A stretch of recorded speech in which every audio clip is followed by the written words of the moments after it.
We turn now to a CBS News investigation. Minneapolis police officer Derek Chauvin was accused of misconduct 17 times before the death of George Floyd. The complaints aren't limited to Chauvin. We've uncovered a history of excessive force allegations resulting in millions of dollars in settlements. Here's CBS's Jeff Pegues with tonight's investigation. In 2012, Zach King was leaving a Minneapolis nightclub when he was stopped by the police. He had a handgun that he was legally permitted to carry. He's like, "Hey, what's that bulge on your waist?"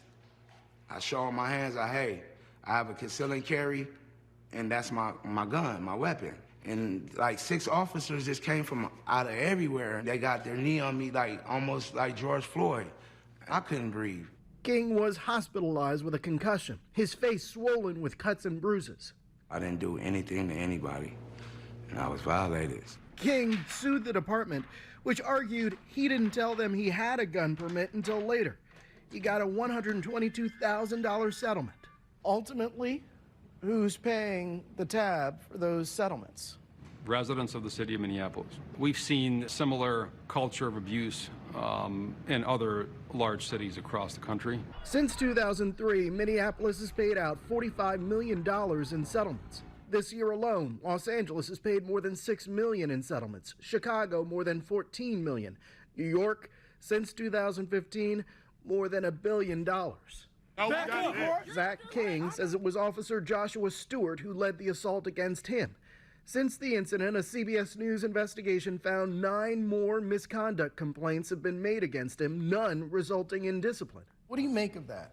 It's pitiful. It's ridiculous. The Minneapolis Police Department told CBS News that previous conduct and nature of current offense are factors that can be figured into discipline. King says not all police are bad. His little brother is a cop. They just need to be held accountable.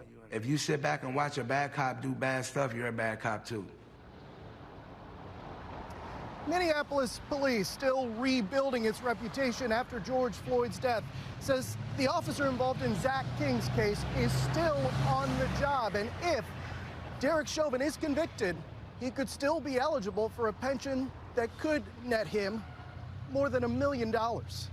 Nora. Jeff Pegues, thank you.